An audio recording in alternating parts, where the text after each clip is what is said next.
So I pretty much stopped posting about my music for the whole month of December, and I ended up getting over 10 million views and thousands of new followers on Instagram and TikTok. So in this video, I'm gonna break down exactly what happened, as well as my new 2026 content strategy, and hopefully you can follow it too. So for context, for those of you who don't know, my name is L.Dre. I'm a music producer, and I've been posting music-related content for years now. I've had songs and remixes go viral plenty of times, and I've kind of built my career as a music producer slash content creator, doing the whole brand deal thing, as well as releasing music on streaming platforms and getting millions of streams. And some of you may know it's hard for me to stay consistent with like a style of posting or a style of music or whatever. I kind of just go with the flow, post whatever I want, and I always try to blend my interest in as I go to keep it fun. And this December, I tested something different that completely changed how I'm gonna approach content this year. Okay, story time now. Around October, November, I was working really hard, making a lot of beats, making a lot of content. It was like Black Friday season,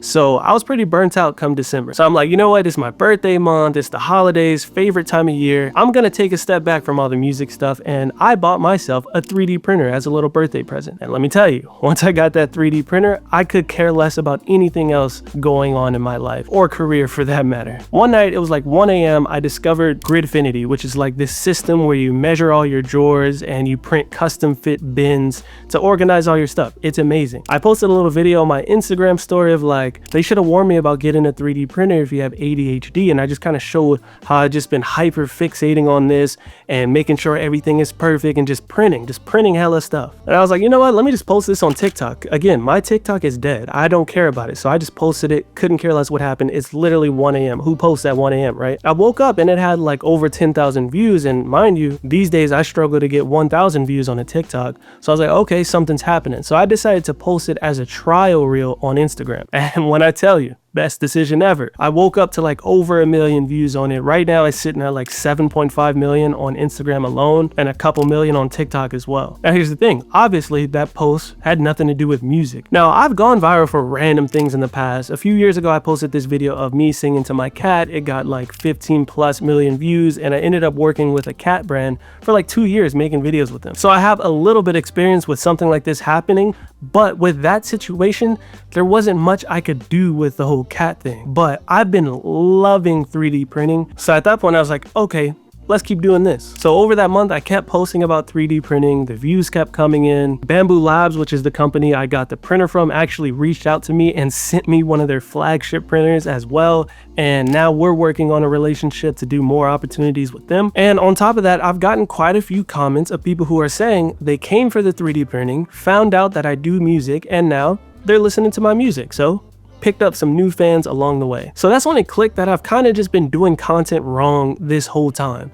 All right, not wrong, but maybe just limiting myself. It's time to free things up a bit. Okay, now that you know the context, let me break down the actual strategy behind it, and I'm gonna put it into 4 steps. Step 1 is the TikTok testing ground. Now, like I mentioned, my TikTok was in the dumps, so I've decided to just use it as a testing ground. Like, people don't really care over there. You can just post whatever and see what works. Because the thing about TikTok, it really rewards organic content and volume. So truthfully, the best way to grow on there is whenever something pops into your head, you pull out that camera and you just start recording, bro. You don't need to be using your camera. You don't need to be doing this or that. Truthfully, in today's day and age, that's what people want. They just want to feel like they're on FaceTime with someone. And I was kind of limiting myself from doing that for many reasons, bro. Like, oh, I don't like how I look right now, or oh, it's not about my music, who's gonna care? The fact is, nobody cares, bro. They don't care until you actually post it. Then you might find some people who care. So in this instant, I posted the ADHD 3D printing video. It started getting some traction, and then we moved on to step 2. If something performs even a little bit well on TikTok,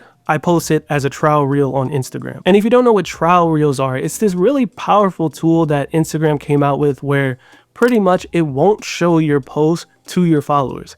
It's gonna pick a small group of people to show it to first, and based on that engagement you get, it might shoot up or it might do nothing. But the beauty of it is, if you're trying something different like this, you can post it as a trial, you won't bother your current followers, and if it starts to do well, 9 out of 10, your followers might rock with it anyway. So for the first video that started going viral as a trial, again, none of my fans saw it until after like 24 hours or 48 hours. Once it hit like 1 million views, I'm like, all right, send it live. Once you send it live, that's when it shows your followers, and sometimes it could even grow even more from that point. So yeah, I post it as a trial. If it does well, I'll share it live like the next day. If nothing happens and nobody sees it, okay, nobody saw it, no harm done, move on to the next. Step 3, time to double down. So when something hits, I make more of that thing. So what was it that made this video so viral? Was it the 3D printing? Was it the relatable ADHD aspect of it? Okay, let's try that. Boom. Let's do another video talking about how I experience ADHD while 3D printing. Post that up, went crazy. I just posted don't buy a 3D printer if you have ADHD part 3. It's going crazy right now. So you test out the text on the screen, you test out the hooks, you test out all the different things you're doing in the videos that work well, and you just test. And you don't want things to get stale, right? Like, I'm having fun doing this. I'm not going out of my way to print things that I don't have interest in. I'm just doing whatever I want, having fun, and just testing different ways to present what I'm doing. And that's really the 3-step process. I would just kind of reply to comments on the original viral video on TikTok as a video, see how that video does, post it as a trial, see how it does, send it live, and so on and so on. Now, step 4 is blend in music. It's the crucial step. I already have an audience that know me for music. I'm not just gonna abandon them and stop doing music. That's still my career, you know? So now I'm building this new audience, tapping into this new niche. How do I let them know, hey guys, I make music too, check it out. So that's where the creativity kicks in. For example, I printed this lamp. Sick lamp, right? Now, nothing to do with music, but I just made a video where I was like, are you still buying lamps? Showed a little clip of the lamp printing, and then I turned the lamp on and make a beat, bro.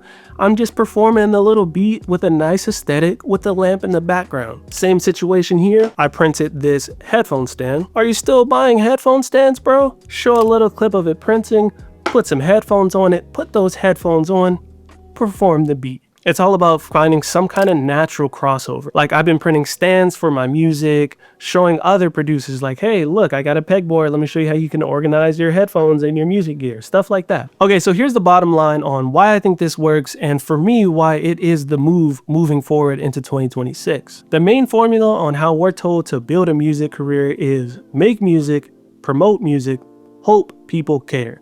And as you may know, it's incredibly difficult in this day and age where social media is mostly just about quick dopamine hits, just doom scrolling, funny videos, whatever. It's not like it's some music discovery platform. And ultimately, we're now in this race against AI. I personally believe that the best way that you can beat AI is to get out there, show your face, show the process, show the behind the scenes, be your most authentic and human self. I think that's one of the most important things for us to be doing moving forward. Okay, I'm done rambling. How can you actually use this strategy to grow in 2026? So in my opinion, if your goal is to grow your personal brand, that is what I'm doing. I'm trying to grow L.Dre. I'm not just trying to get Spotify streams.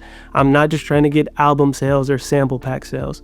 I'm trying to grow L.Dre as an overall personality and brand. First thing you can do is make a list of all your interests. Maybe you're really into coffee, maybe you're really into anime, anything. List all your interests and figure out which of those do you feel comfortable sharing about. Once you figure that out, start making videos and testing them out. TikTok is the best platform to just post a bunch of stuff to see what sticks. Same thing with Instagram and their trial features. Test out different styles, test out different things, find ways to blend in music if you want. And then once you find some winners, like I said, start doubling down on those that are working, and eventually you'll find more and more ways to blend in music deeper and deeper into whatever interests are starting to work out for you. Now here's the thing, I know a lot of musicians are watching this and they're like, bro, nobody cares about my coffee. I just want to post about my music and get millions in streams and make money. I feel you, bro, but this strategy can also work for you. Ultimately, if it's all about the music, use this same 4-step process, but just test different ways to present your music that perhaps might relate to some interest of yours. I'm talking personal stories that relate to the song, personal struggles you come across while making the song, creative process, gear you use, any type of personality quirks you may have. Find what makes you as an individual different and relate that to your music. There's a community for everything. ADHD,